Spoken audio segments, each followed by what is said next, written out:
Hello friends, स्वागत है आपका हमारे YouTube channel GK GS study point में। तो भी कैसे हैं आप सभी। आई होप आप सब अच्छे होंगे, आपकी तैयारी काफी अच्छी चल रही होगी।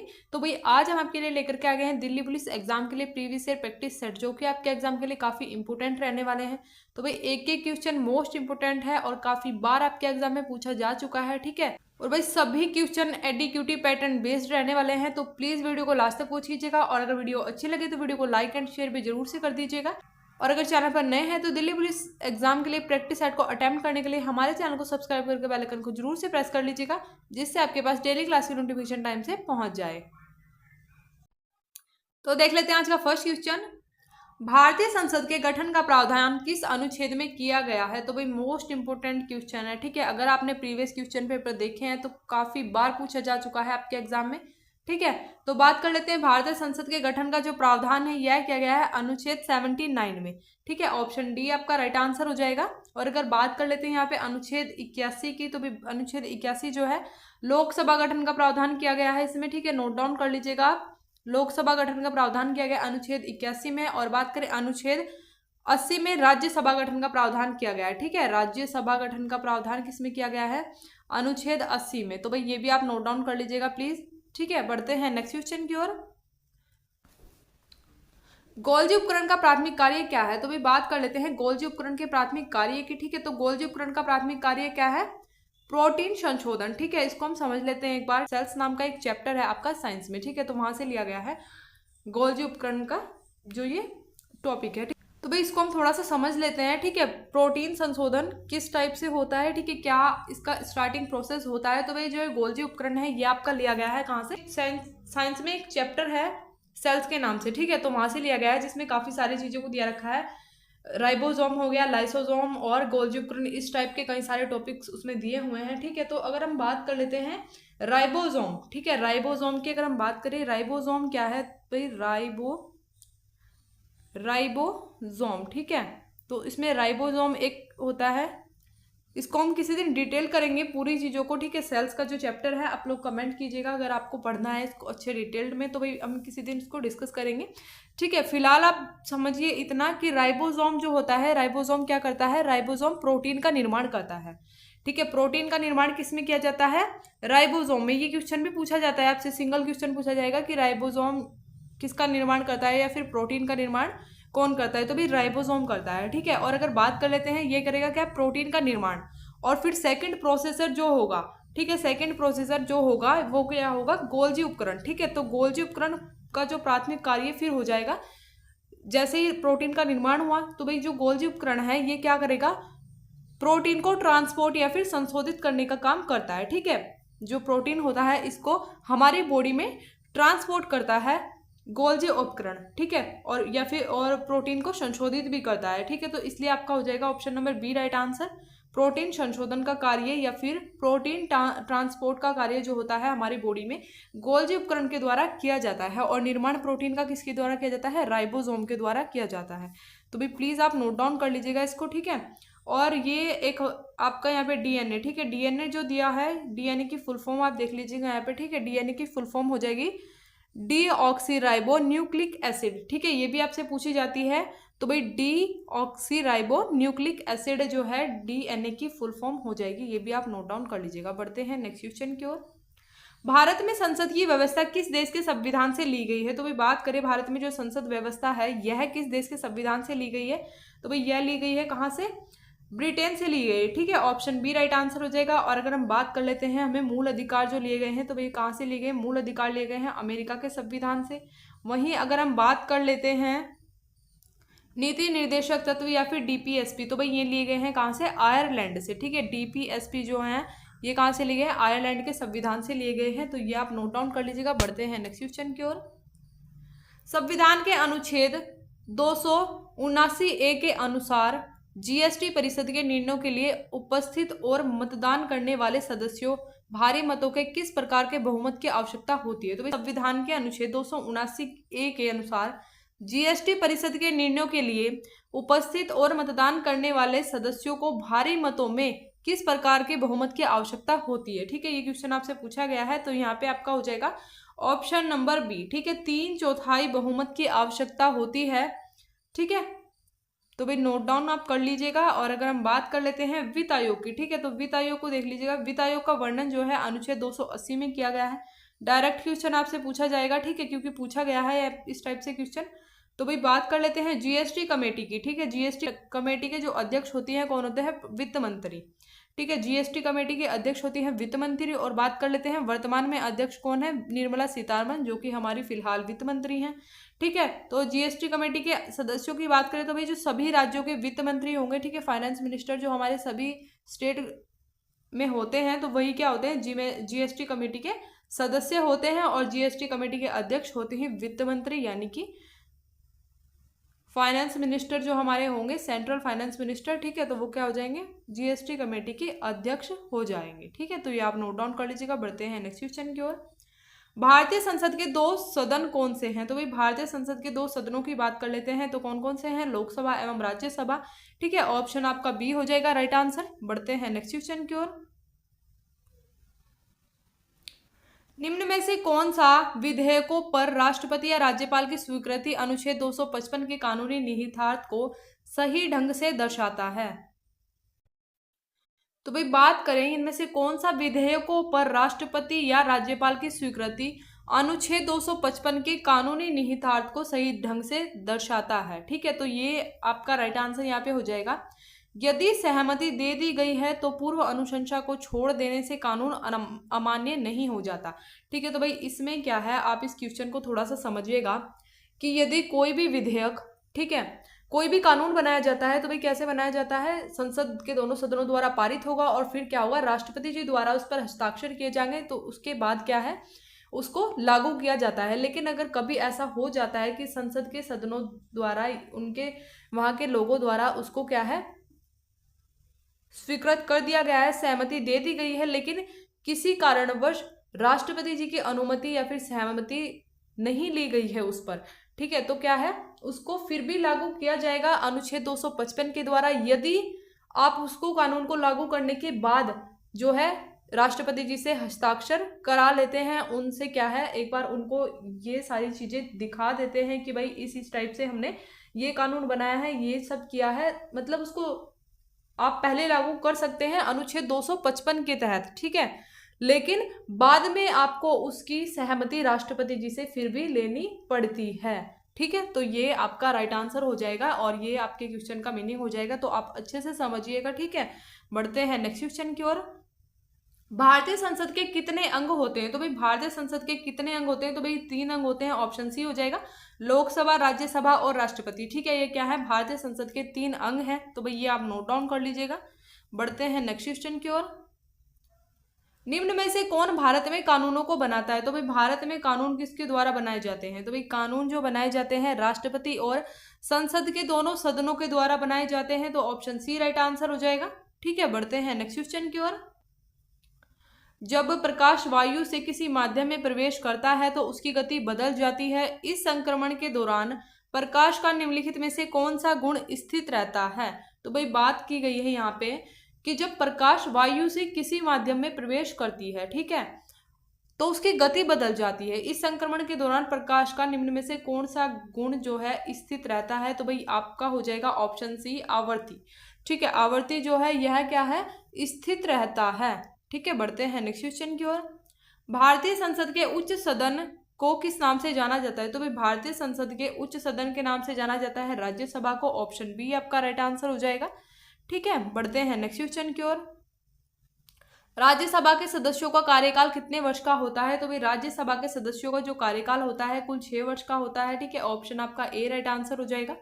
बढ़ते हैं नेक्स्ट क्वेश्चन की ओर।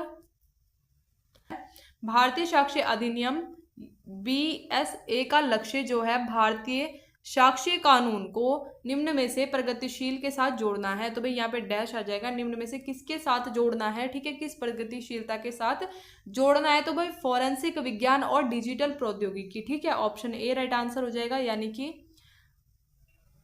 क्या है, जो भारतीय साक्ष्य कानून है, ठीक है, जो भी कानूनी कार्यवाही फिलहाल में की जाएंगी, ठीक है, तो उनको क्या है, डिजिटलाइजेशन से जोड़ना है।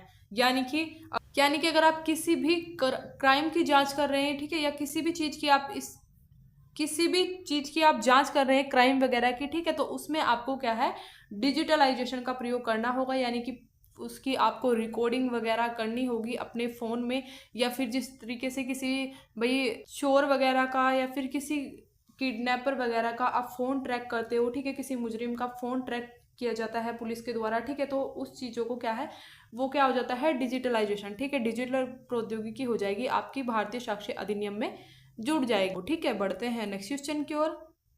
राज्यसभा को भंग कब किया जाता है? तो भाई राज्यसभा जो है इसको भंग कभी भी नहीं किया जाता, तो ऑप्शन डी आपका राइट आंसर हो जाएगा, ठीक है। और कमेंट करके बताएंगे आप लोग कि क्यों नहीं किया जाता, क्योंकि ये मैं क्वेश्चन काफ़ी बार पढ़ा चुकी हूँ और फुल डिटेल में मैं इसको काफ़ी बार समझा चुकी हूँ। अगर आपने प्रीवियस प्रैक्टिस सेट नहीं देखे हैं तो भाई फटाफट से जाकर के देख लीजिएगा, ठीक है, क्योंकि मोस्ट इंपोर्टेंट क्वेश्चंस को हमने कवर किया है अपने सभी प्रैक्टिस सेट में और काफ़ी हेल्प आपको यहाँ से मिलने वाली है, ठीक है। आप हमारे क्वेश्चंस के प्रैक्टिस सेट को लगा करके प्रीवियस पेपर देख सकते हैं, काफ़ी क्वेश्चन आपको सिमिलर मिलने वाले हैं, ठीक है, और काफ़ी क्वेश्चन आपको आपके एग्जाम में देखने को मिलेंगे, यहाँ से पक्की बात है, ठीक है, एकदम। तो भाई प्लीज़ आप एकदम देख लीजिएगा सभी प्रैक्टिस सेट को, अगर आपने अभी तक नहीं देखे हैं और चैनल को सब्सक्राइब नहीं किया है तो भाई चैनल को भी सब्सक्राइब जरूर से कर लीजिएगा, ठीक है, डेली क्लासेस के लिए, क्योंकि अभी हम आपके लिए लेकर के आने वाले हैं कंप्यूटर जीके की मैराथन, और भाई आपका हो जाएगा 2025 का टोटल करंट अफेयर जो है आपके, उसके लिए भी मैराथन आने वाली है, जो आपके दिल्ली पुलिस एग्जाम में आपको काफ़ी हेल्प यहाँ से मिलने वाली है। तो प्लीज़ चैनल के साथ भी जुड़ जाइएगा और वीडियो को ज़्यादा से ज़्यादा शेयर भी कीजिएगा, ठीक है। अगर आपको वीडियो अच्छी लगती है तो भाई वीडियो को लाइक और शेयर भी जरूर से कीजिएगा, ठीक है। देख लेते हैं अपना नेक्स्ट क्वेश्चन। वैश्विक लिंग अंतराल रिपोर्ट मुख्यतः किन प्रमुख क्षेत्रों में लिंगों के बीच असमानता को मापती है? तो भाई बात करें वैश्विक लिंग अंतराल रिपोर्ट जो है यह मुख्यतः किन प्रमुख क्षेत्रों में लिंगों के बीच असमानता को मापती है? तो भाई यह मापती है राजनीति, अर्थव्यवस्था, स्वास्थ्य और शिक्षा, ठीक है, इन सभी में मापती है, तो ऑप्शन ए आपका राइट आंसर हो जाएगा। बढ़ते हैं नेक्स्ट क्वेश्चन की ओर। राज्यसभा के सदस्यों की अधिकतम संख्या कितनी होती है? तो भाई राज्यसभा के सदस्यों की अधिकतम जो संख्या है यह कितनी होती है? तो भाई यह होती है 250, ठीक है, ऑप्शन बी राइट आंसर हो जाएगा, जिसमें क्या होता है कुल 12 सदस्य जो होते हैं राष्ट्रपति द्वारा मनोनीत किए जाएंगे, और भाई जो 238 सदस्य होंगे वह राज्यों या फिर केंद्र शासित प्रदेशों से आते हैं, ठीक है, 238 सदस्य। लेकिन बात करें वर्तमान में राज्यसभा में कुल 245 सदस्य हैं, ठीक है, ये आप नोट डाउन कर लीजिएगा, वर्तमान में 245 सदस्य हैं, जिनमें क्या है 12 राष्ट्रपति जो द्वारा मनोनीत हैं और 233 जो हैं यह निर्वाचित सदस्य हैं, ठीक है। तो भाई ये आप प्लीज नोट डाउन कर लीजिएगा, ठीक। राज्यसभा में कितने सदस्य राष्ट्रपति द्वारा मनोनीत किए जाते हैं? तो भाई अभी हमने बात की है कि राष्ट्रपति जी द्वारा कुल 12 सदस्य मनोनीत किए जाते हैं राष्ट्रपति जी के द्वारा, ठीक है, कितने कुल 12 सदस्य मनोनीत किए जाते हैं, तो ऑप्शन ए आपका राइट आंसर हो जाएगा। बढ़ते हैं नेक्स्ट क्वेश्चन की ओर। थांगता एक पारंपरिक मार्शल नृत्य है जो भारत के किस पूर्वोत्तर राज्य से संबंधित है? तो भाई थांगता एक पारंपरिक मार्शल नृत्य है, ठीक है, ये आप नोट डाउन कीजिएगा, और यह भारत के किस पूर्वोत्तर राज्य से संबंधित है? तो भाई यह संबंधित है मणिपुर से, ऑप्शन सी राइट आंसर हो जाएगा। बढ़ते हैं नेक्स्ट क्वेश्चन की ओर। किस राज्य में राज्यसभा सीट सबसे ज्यादा है? तो भाई बात कर लेते हैं, राज्यसभा सीट सबसे ज्यादा है उत्तर प्रदेश में, ठीक है, ऑप्शन डी राइट आंसर हो जाएगा। बढ़ते हैं नेक्स्ट क्वेश्चन की ओर। निम्न में से कौन सा उद्योग युग्म सही रूप से भारी उद्योगों के रूप में वर्गीकृत है? तो भाई बात करें भारी उद्योगों के रूप में कौन से उद्योग जो है वर्गीकृत है, तो भाई आपका हो जाएगा ऑप्शन नंबर बी, जहाज निर्माण और ऑटोमोबाइल, ठीक है, क्योंकि ये भारी उद्योग है, काफ़ी ज़्यादा समय काफ़ी ज़्यादा खर्च इनमें लगता है जहाज निर्माण और ऑटोमोबाइल में, तो भाई इनको क्या है सभी उद्योगों में भारी उद्योगों के रूप में वर्गीकृत किया गया है, ठीक है, ऑप्शन बी राइट आंसर हो जाएगा, भाई नोट डाउन कर लीजिएगा। नेक्स्ट देख लेते हैं, किस विभाग ने डाक कर्मयोगी लॉन्च किया है? तो भाई डाक कर्मयोगी लॉन्च किया गया है किसके द्वारा? डीओपी के द्वारा, ठीक है, ऑप्शन सी राइट आंसर हो जाएगा, डिपार्टमेंट ऑफ पोस्ट, ठीक है, किसके द्वारा? डिपार्टमेंट ऑफ पोस्ट के द्वारा इसको डिपार्टमेंट ऑफ पोस्ट के द्वारा डाक कर्मयोगी को लॉन्च किया गया है, तो ये नोट डाउन आप कर लीजिएगा। बढ़ते हैं नेक्स्ट क्वेश्चन की ओर। राज्यसभा का सभापति कौन होता है? तो भाई राज्यसभा का सभापति कौन होता है? तो उपराष्ट्रपति हो जाएंगे आपके, ठीक है, ऑप्शन सी राइट आंसर हो जाएगा। बढ़ते हैं नेक्स्ट क्वेश्चन की ओर। राष्ट्रपति का चुनाव एक निर्वाचक मंडल द्वारा किया जाता है जबकि राज्यपाल डैश होता है। तो भाई राष्ट्रपति का जो चुनाव है यह एक निर्वाचन मंडल के द्वारा किया जाता है, लेकिन राज्यपाल क्या होते हैं? राज्यपाल होते हैं किसके द्वारा? राष्ट्रपति द्वारा नियुक्त होते हैं, ऑप्शन बी राइट आंसर हो जाएगा। बढ़ते हैं नेक्स्ट क्वेश्चन की ओर। तो भाई राष्ट्रपति जी के बारे में कुछ अनुच्छेद हम इम्पोर्टेंट जो भी हो सकते हैं उनको यहाँ पर देखने वाले हैं, ठीक है। अनुच्छेद 52 से लेकर अनुच्छेद 62 तक जो है यह किसके, राष्ट्रपति जी से संबंधित है, ठीक है। तो बात कर लेते हैं राष्ट्रपति जी का पद, अनुच्छेद 52। इन सभी को आप नोट डाउन कर लीजिएगा या फिर स्क्रीनशॉट जरूर से ले लीजिएगा, ठीक है। डायरेक्ट क्वेश्चन यहाँ से पूछे जाते हैं, ठीक है। कार्यपालिका की शक्ति अनुच्छेद 53 में दी गई है। राष्ट्रपति जी का चुनाव अनुच्छेद 54। राष्ट्रपति चुनावी प्रक्रिया जो होती है, ठीक है, इसका जो प्रोसेस होता है अनुच्छेद 55 में। राष्ट्रपति का कार्यकाल की प्रावधान किया गया अनुच्छेद 56 में। राष्ट्रपति का दोबारा इलेक्शन करवाया जाता है, ठीक है, री इलेक्शन करवाया जाता है अनुच्छेद 57 के द्वारा। और भाई राष्ट्रपति की पद की योग्यता जो दी गई है, जो पद की योग्यता रखी गई है अनुच्छेद 58 में वर्णित है, ठीक है। और राष्ट्रपति के पद की जो शर्तें हैं, शर्तों को रखा गया है अनुच्छेद 59 में। राष्ट्रपति जी की शपथ रखी गई है अनुच्छेद 60 में। राष्ट्रपति पर महाभियोग प्रक्रिया का जो उल्लेख किया गया है, ठीक है, अनुच्छेद 61 में किया गया है। और राष्ट्रपति पद खाली होने पर वहां पर जो इलेक्शन किए जाते हैं उसका जो वर्णन किया गया है या फिर प्रावधान किया गया है अनुच्छेद 62 में किया गया है। तो भाई प्लीज आप सभी को इंपॉर्टेंट है, सभी को आप नोट डाउन कर लीजिएगा। बढ़ते हैं नेक्स्ट क्वेश्चन की ओर। भारत का प्रधानमंत्री बनने की न्यूनतम आयु क्या होगी यदि वह राज्यसभा का सदस्य है तो, ठीक है। तो भाई ये देखिएगा आपका क्वेश्चन, ठीक है। राज्यसभा का सदस्य है यदि प्रधानमंत्री, तो भाई उसकी जो है प्रधानमंत्री बनने की आयु कितनी होगी। तो भाई अगर राज्यसभा का सदस्य है प्रधानमंत्री तो भाई उसकी आयु जो होगी 30 वर्ष होगी प्रधानमंत्री बनने के लिए न्यूनतम आयु, ठीक है। 30 वर्ष होगी प्रधानमंत्री बनने के लिए न्यूनतम आयु। लेकिन अगर प्रधानमंत्री क्या है, लोकसभा का सदस्य है, ठीक है, तो भाई वहां पर प्रधानमंत्री बनने की जो न्यूनतम आयु है फिर हो जाएगी 25 वर्ष, ठीक है। क्योंकि आप सभी को पता है प्रधानमंत्री दोनों सदनों में से किसी भी सदन से हो सकता है। अगर वह हुआ लोकसभा से तो भाई न्यूनतम आयु होगी 25 वर्ष, लेकिन अगर राज्यसभा से है तो भाई 30 वर्ष हो जाएगी, ठीक है, न्यूनतम आयु। तो ये आप नोट डाउन कर लीजिएगा। बढ़ते हैं नेक्स्ट क्वेश्चन की ओर। जनता का सदन को लोकसभा का नाम किस वर्ष दिया गया। तो भाई लोकसभा को पहले क्या कहा जाता था, जनता का सदन कहा जाता था। लेकिन 1954 से क्या है, लोकसभा कहा जाने लगा था जनता के सदन को, ठीक है। तो ऑप्शन ए नोट डाउन कर लीजिएगा। बढ़ते हैं नेक्स्ट क्वेश्चन की ओर। तो भाई ये देखिएगा आपके पास एक क्वेश्चन आ चुका है कथनों का, ठीक है, जिस टाइप के क्वेश्चन आपसे भी पूछे जा रहे हैं काफी ज्यादा। तो राज्यपाल राज्य विधानसभा को भंग कर सकता है या फिर राष्ट्रपति के पास लोकसभा के संबंध में कोई ऐसी शक्ति नहीं है। तो भाई देखिएगा आपको कौन सा सही लग रहा है, ठीक है। तो सही आपका हो जाएगा ऑप्शन नंबर ए, ठीक है। ये पहले वाला कथन जो है ये सही हो जाएगा क्योंकि राज्यपाल राज्य विधानसभा को भंग कर सकता है। राष्ट्रपति के पास लोकसभा के संबंध में कोई ऐसी शक्ति नहीं होती, तो भाई राष्ट्रपति जी के पास ही सभी शक्तियां होती हैं इस टाइप की, ठीक है। तो ऑप्शन हमारा सेकंड हो जाएगा गलत और ऑप्शन ए आपका यहाँ पे राइट हो जाएगा। ओनली 1 जो है यह सही है, ठीक है। तो बढ़ते हैं नेक्स्ट क्वेश्चन की ओर। लोकसभा के गठन का प्रावधान किस अनुच्छेद में किया गया है। तो भाई लोकसभा के गठन का प्रावधान जो किया गया है यह किया गया है अनुच्छेद 81, ठीक है, आर्टिकल 81 में। ऑप्शन सी आपका राइट आंसर हो जाएगा। बढ़ते हैं नेक्स्ट क्वेश्चन की ओर। लोकसभा में अधिकतम सदस्यों की संख्या कितनी थी। तो भाई लोकसभा में जो है अधिकतम सदस्यों की संख्या पहले कितनी थी, तो ये कितनी थी भाई 552। उसमें क्या हुआ है, अभी जो 2 सदस्य एंग्लो इंडियन के जो राष्ट्रपति जी के द्वारा मनोनीत किए जाते थे तो भाई अभी उसको हटा दिया गया है, ठीक है, उन दोनों सदस्यों को। तो फिलहाल में जो लोकसभा में अधिकतम सदस्य संख्या है 550, ठीक है। तो आगे अभी हम इसको कवर करने वाले हैं। अभी आप देखिएगा पहले थी 552 जो कि अभी 2 एंग्लो इंडियन के जो सदस्य मनोनीत किए जाते थे राष्ट्रपति जी द्वारा उनको हटा दिया गया है, ठीक है। तो बढ़ते हैं नेक्स्ट क्वेश्चन की ओर। निम्न में से कौन सा कथन अशोक स्तंभ स्थलों से सही सुमेलित है। तो भाई अशोक स्तंभ स्थलों से जो सही सुमेलित है तो भाई ऑप्शन आपका हो जाएगा ऑप्शन नंबर ए, ठीक है। क्या है, लोरिया नंदनगढ़ बिहार। ऑप्शन ए आपका राइट आंसर हो जाएगा। बाकी अगर हम बात कर लेते हैं सारनाथ जो है यह कहाँ पर स्थित है, सारनाथ भाई उत्तर प्रदेश में, ठीक है। बात कर लेते हैं सांची की, तो भाई सांची जो है मध्य प्रदेश में। और बात करें अमरावती तो यह कहाँ पे, आंध्र प्रदेश में स्थित है, ठीक है। तो ये भी आप नोट डाउन कर लीजिएगा, पूछा जा सकता है आपसे, ठीक है। बढ़ते हैं नेक्स्ट क्वेश्चन की ओर। राज्यों से लोकसभा में कुल सदस्यों की संख्या कितनी है। तो भाई बात करें राज्यों से लोकसभा में जो कुल सदस्यों की संख्या है यह कितनी है, 530। ऑप्शन ए आपका राइट आंसर हो जाएगा। तो भाई बात करें राज्यों से जो है लोकसभा में कुल सदस्य संख्या होती है कितनी भाई? 530। ठीक है, 530 है। ऑप्शन ए आपका राइट आंसर हो जाएगा। और अगर बात करें 20 सदस्य जो हैं भाई, 20 सदस्य हैं राज्यों और केंद्र शासित प्रदेशों से जो आते हैं। ठीक है, तो ये आप नोट डाउन करिएगा। बढ़ते हैं नेक्स्ट क्वेश्चन की ओर। न्योकुम त्योहार जो कि अरुणाचल प्रदेश में मनाया जाता है, तो भाई इसमें कुंभ शब्द का क्या अर्थ है?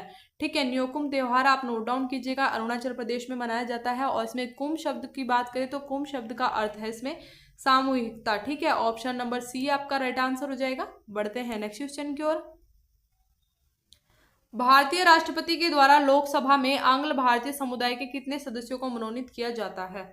तो भी बात करें कितने सदस्यों को मनोनीत किया जाता था। ठीक है, तो अभी मनोनीत नहीं किया जाता है, मनोनीत किया जाता था। ठीक है, इस टाइप से क्वेश्चन हो जाएगा। अभी इसको हटा दिया गया है कि यहाँ पे जो है राष्ट्रपति द्वारा एंग्लो इंडियन से एक भी सदस्य को लोकसभा में मनोनीत नहीं किया जाएगा। ठीक है, पहले किया जाता था 2 सदस्यों को। ठीक है, जिससे क्या था टोटल 552 सदस्य हो जाते थे अधिकतम, लेकिन अभी क्या है 550 कुल सदस्य हैं लोकसभा में। ठीक है, जिनमें से 530 राष्ट्रपति जी के द्वारा मनोनीत और क्या है 20 सदस्य जो है केंद्र शासित और राज्यों से आते हैं। ठीक है, बढ़ते हैं नेक्स्ट क्वेश्चन की ओर।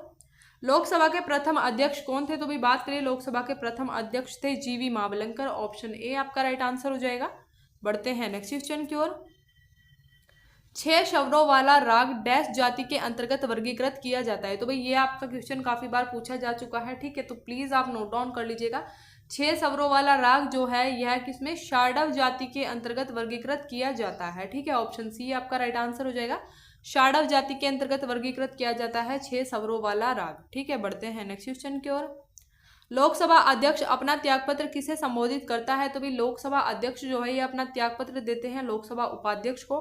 ऑप्शन ए आपका राइट आंसर हो जाएगा, जिसका वर्णन जो किया गया है आर्टिकल 94 में किया गया है। ठीक है, 94 में किया गया है। बढ़ते हैं नेक्स्ट क्वेश्चन की ओर। क्रिकेट में आउट होने के बारे में निम्न में से कौन सा कथन सत्य है? तो भाई देख लीजिएगा आप इसको। ठीक है, जानबूझकर गेंद को 2 बार टच करने पर आउट घोषित कर दिया जाता है। तो भाई ये पहला ही आपका क्या है राइट आंसर हो जाएगा। अगर कोई भी खिलाड़ी जो है जानबूझकर गेंद को 2 बार टच कर देता है, ठीक है, तो क्या है इसको आउट घोषित कर दिया जाएगा। ठीक है, बढ़ते हैं नेक्स्ट क्वेश्चन की ओर। लोकसभा अध्यक्ष के मताधिकार को क्या कहा जाता है? तो भाई लोकसभा अध्यक्ष के मताधिकार को कहा जाता है क्या? इसको कहा जाता है निर्णायक मत। ऑप्शन सी आपका राइट आंसर हो जाएगा। बढ़ते हैं नेक्स्ट क्वेश्चन की ओर। लोकसभा अध्यक्ष तथा राज्यसभा सभापति के वेतन और भत्ते को निर्धारित करता है। तो भाई बात करें लोकसभा अध्यक्ष तथा राज्यसभा सभापति के वेतन और भत्ते को कौन निर्धारित करता है? तो भाई ऑप्शन हो जाएगा आपका ऑप्शन नंबर बी, संसद। ठीक है, संसद द्वारा क्या है लोकसभा अध्यक्ष और राज्यसभा के सभापति के वेतन और भत्ते को निर्धारित किया जाता है। बढ़ते हैं नेक्स्ट क्वेश्चन की ओर। प्राकृतिक तटबंध सामान्यतः निम्न में से किस वातावरण से जुड़े होते हैं? तो भाई जो प्राकृतिक तटबंध होते हैं यह किस वातावरण से जुड़े होते हैं? तो भैया जुड़े होते हैं बड़ी नदियों, बाढ़ के मैदान से। ऑप्शन आपका बी राइट आंसर हो जाएगा। बढ़ते हैं नेक्स्ट क्वेश्चन की ओर। प्रथम लोकसभा के विपक्ष का नेता कौन था? तो भाई प्रथम लोकसभा में विपक्ष के नेता की बात की गई आपसे। विपक्ष के नेता कौन थे? ए के गोपालन। ठीक है, ऑप्शन आपका सी राइट आंसर हो जाएगा। बढ़ते हैं नेक्स्ट क्वेश्चन की ओर। कौन सी नदी घाटी उत्तर पूर्वी पठार में कोयला भंडार से जुड़ी है? तो भाई उत्तर पूर्वी पठार में जो है कोयला भंडार से जुड़ी है भाई कौन सी नदी घाटी है? तो ऑप्शन डी हो जाएगा, दामोदर नदी घाटी जो है कोयला भंडार से जुड़ी है। ठीक है, ऑप्शन डी आप नोट डाउन कर लीजिएगा। बढ़ते हैं नेक्स्ट क्वेश्चन की ओर। भारतीय संविधान में संविधान संशोधन की प्रक्रिया को किस देश के संविधान से लिया गया है? तो भाई भारतीय संविधान में संविधान संशोधन की जो प्रक्रिया है इसको किस देश के संविधान से लिया गया है? तो भाई इसको लिया गया है दक्षिण अफ्रीका से। ऑप्शन डी आपका राइट आंसर हो जाएगा। और बात कर लेते हैं भाग की, तो भाग 20 में इसको रखा गया है। और आर्टिकल की बात अगर हम कर लेते हैं तो आर्टिकल 368 में रखा गया है किसको? संविधान संशोधन प्रक्रिया को। ठीक है, तो नोट डाउन कर लीजिएगा। बढ़ते हैं नेक्स्ट क्वेश्चन की ओर। संसद निम्नलिखित में से किस में एक प्रस्ताव द्वारा एक अखिल भारतीय सेवा का गठन कर सकती है? तो भाई संसद की बात की जा रही है यहाँ पे कि यह किस में एक प्रस्ताव द्वारा अखिल भारतीय सेवा का गठन कर सकती है? तो भाई बात कर लेते हैं, ऑप्शन आपका हो जाएगा ऑप्शन नंबर ए। ठीक है, राज्यसभा द्वारा अनुच्छेद 312 के तहत ठीक है। राज्यसभा द्वारा क्या है, अनुच्छेद 312 के तहत जो है संसद अखिल भारतीय सेवाएं जो होती हैं कौन सी होती है, जैसे आपके हो गए आईएएस हो गया, ठीक है, आईएएस आईपीएस जो है ये क्या है, अखिल भारतीय सेवाएं हैं, ठीक है, अखिल भारतीय सेवाएं। अगर इसी तरीके की कोई और सेवा को आपको गठन करना है, किसी और सेवा का गठन करना है, तो उसमें क्या होगा, आपका राज्यसभा द्वारा उसको गठित किया जाएगा। डायरेक्ट नहीं किया जाता है, ठीक, संसद में प्रस्ताव के द्वारा किया जाता है, ठीक है, लेकिन राज्यसभा के द्वारा ही उसको क्या है, सेवा को गठन किया जाएगा, ठीक है। तो ये आप नोट डाउन कर लीजिएगा। बढ़ते हैं नेक्स्ट क्वेश्चन की ओर। लोक लेखा समिति में कितने सदस्य होते हैं? तो भाई बात करें लोक लेखा समिति की, तो लोक लेखा समिति की जो स्थापना हुई थी 1921 में हुई, ठीक है। ये क्वेश्चन भी आपसे डायरेक्ट पूछा जाता है। भारत सरकार अधिनियम 1921 के तहत लोक लेखा समिति की क्या है, स्थापना हुई थी, और जिसमें कितने सदस्य हैं, कुल 22 सदस्य। ऑप्शन सी आपका राइट आंसर हो जाएगा। बढ़ते हैं नेक्स्ट क्वेश्चन की ओर। भारतीय नागरिक सुरक्षा संहिता की कौन सी धारा तलाशी और जब्ती कार्यवाही की वीडियो रिकॉर्डिंग अनिवार्य करती है? ये बीएनएसएस के जो क्वेश्चन है, ठीक है, ये काफी बार आपके एग्जाम में रिपीट हो रहे हैं। अभी आपका एसएससी फेज 30 का जो एग्जाम हुआ है, ठीक है, हमने उसको कवर भी किया था। अभी 2 दिन पहले की क्लास में एसएससी फेज 30 की आपको एक वीडियो मिल जाएगी, ठीक है, जिसमें हमने एडीक्यूटी पैटर्न बेस्ड जो आपको क्वेश्चन कराए थे, ठीक है। तो उसमें भी इस टाइप का क्वेश्चन पूछा गया है, ठीक है, बीएनएसएस से संबंधित क्वेश्चन पूछा गया है। तो भाई, और आज की क्लास में भी आज का हमारा ये दूसरा क्वेश्चन है, ठीक है, और ये क्वेश्चन अभी आपके पूछे गए क्वेश्चन है जो आपका एसएससी का एग्जाम हुआ है, ठीक है, उसमें पूछे गए क्वेश्चन है। काफी क्वेश्चन को हमने उससे रखा है, तो बात कर लेते हैं। तो भाई कौन सी धारा अनिवार्य करती है वीडियो रिकॉर्डिंग को? तो ये करती है कौन सी, धारा 62, ठीक है, ऑप्शन बी आपका राइट आंसर हो जाएगा। तो ये आप नोट डाउन कर लीजिएगा, ठीक है। बढ़ते हैं नेक्स्ट क्वेश्चन की ओर। बड़े ड्रमों के साथ किया जाने वाला लोक नृत्य ढोलू कुनीथा किस क्षेत्र से संबंधित है? तो भाई आपने देखा भी होगा, कहीं पे पिक्चर वगैरह देखी होंगी। बड़े ड्रमों के साथ किया जाने वाला जो लोक नृत्य होता है, ठीक है, उसे क्या है, ढोलू कुनीथा जिसको कहा जाता है। तो यह संबंधित है कर्नाटक से। ऑप्शन सी आपका राइट आंसर हो जाएगा, ठीक है। तो ये आप नोट डाउन कर लीजिएगा। तो भाई ये थे आज के हमारे कुछ इंपोर्टेंट क्वेश्चन। आई होप आपको क्लास अच्छी लगी होगी। वीडियो अच्छी लगे तो वीडियो को लाइक एंड शेयर जरूर से कर दीजिएगा। एंड चैनल पर नए हैं तो भाई दिल्ली पुलिस एग्जाम की प्रैक्टिस सेट को अटेम्प्ट करने के लिए हमारे चैनल को सब्सक्राइब करके बेल आइकन को जरूर से प्रेस कर लीजिएगा, जिससे आपके पास डेली क्लास की नोटिफिकेशन टाइम से पहुंच जाए।